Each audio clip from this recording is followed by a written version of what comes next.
Part 5. Emotions and affect. Emotions. Emotions and affect are fundamental aspects of our human experience. They shape our thoughts, behaviors, and social interactions. In this section, we will explore the science of emotions and affect, and how they impact our lives. Emotions and affect are complex concepts that have been studied extensively in psychology, neuroscience, and other fields. The relationship between emotions and affect is a key area of interest, as both play an essential role in shaping our experiences and interactions with the world. Emotions are often thought of as short-term, intense responses to specific stimuli, such as a sudden feeling of fear when encountering a threat, or a burst of joy when experiencing something pleasurable.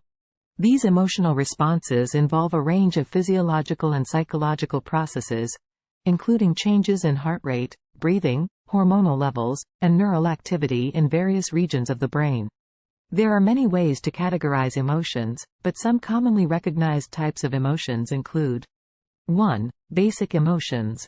These are considered to be the most fundamental and universal emotions, and include happiness, sadness, fear, anger, surprise, and disgust. These emotions are thought to be innate and can be recognized across different cultures and languages. 2. Complex emotions. These are emotions that are made up of a combination of basic emotions, and include emotions such as envy, jealousy, guilt, and shame. 3. Positive emotions. These are emotions that are associated with pleasant experiences and include emotions such as happiness, joy, love, and gratitude. 4. Negative emotions.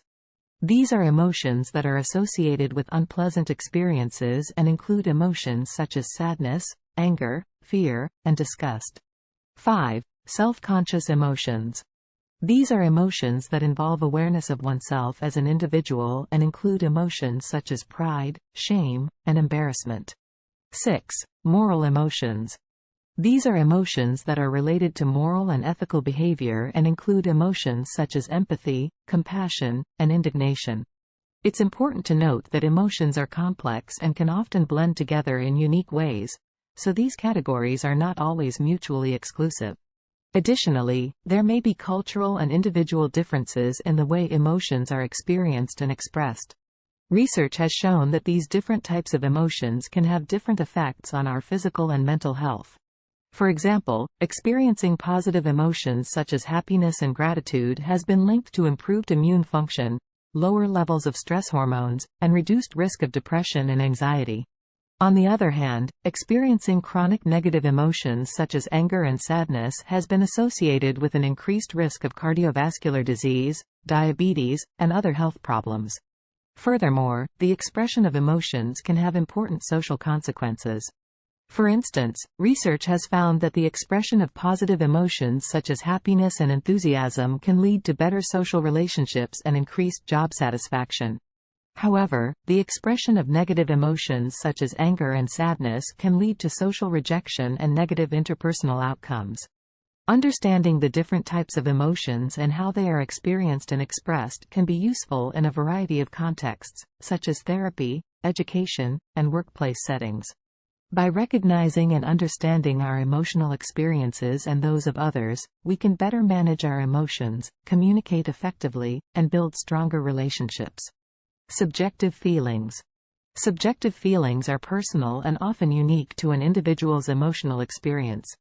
They refer to the internal experience of emotion, which includes the way a person perceives and interprets their emotional response to a particular situation. For example, two individuals may experience the same event but have different subjective feelings about it. One person may feel excited and energized, while the other person may feel anxious and overwhelmed.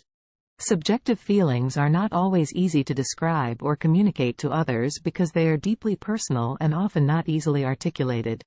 However, understanding and being able to express subjective feelings can be an essential part of effective communication, particularly in relationships or therapeutic settings.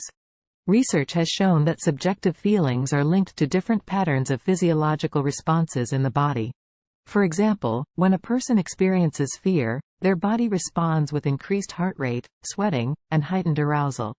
However, how a person subjectively experiences this fear can vary widely, and this can impact their behavioral responses to the fear-inducing stimulus. Moreover, studies have found that emotional self-awareness, the ability to identify and understand one's own subjective feelings, is linked to better psychological well-being and interpersonal functioning.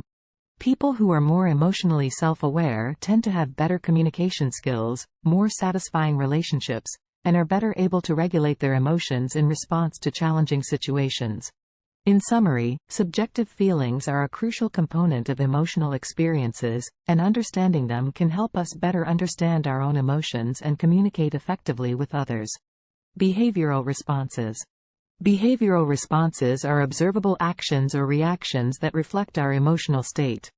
These responses can include facial expressions, gestures, body posture, and vocal cues.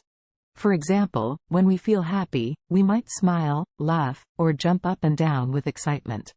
On the other hand, when we feel sad, we might cry, frown, or withdraw from social interactions.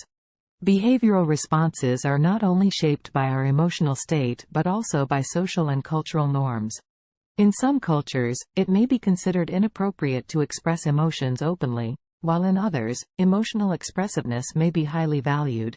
For instance, in some Western cultures, it is common for people to express their emotions freely and openly, while in some Eastern cultures, it may be more typical for people to suppress their emotions and show restraint in public. Research has shown that our behavioral responses can also influence our emotional state. For example, studies have demonstrated that when people are instructed to smile, even if they don't feel happy, they experience a boost in mood.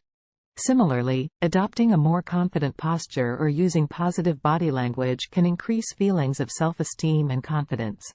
Overall, behavioral responses are a critical component of emotional experiences, and they can be influenced by both internal factors, such as our emotional state, and external factors, such as social and cultural norms.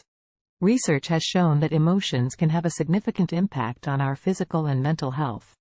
For instance, chronic stress and negative emotions have been linked to a range of health problems, including cardiovascular disease, depression, and anxiety. In contrast, positive emotions such as happiness and gratitude have been shown to have a range of health benefits, including reducing stress and promoting physical health. For example, a study published in the Journal of Personality and Social Psychology found that participants who experienced positive emotions were less likely to develop a cold virus after being exposed to it, compared to those who experienced negative emotions or no emotions at all. Affect. In contrast, affect is a broader concept that refers to the overall tone or valence of our emotional experiences over time. Affect can be positive or negative, and it reflects our overall mood or emotional state.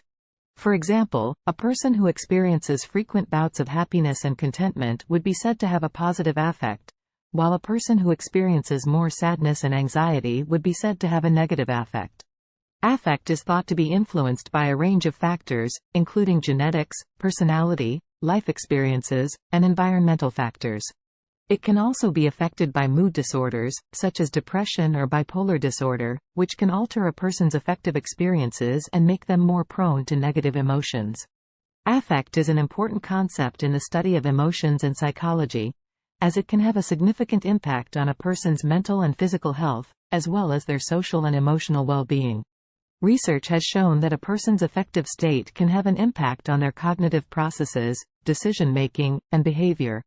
For example, a study published in the journal Psychological Science found that individuals with a positive affect were more likely to engage in creative thinking and problem-solving than those with a negative affect.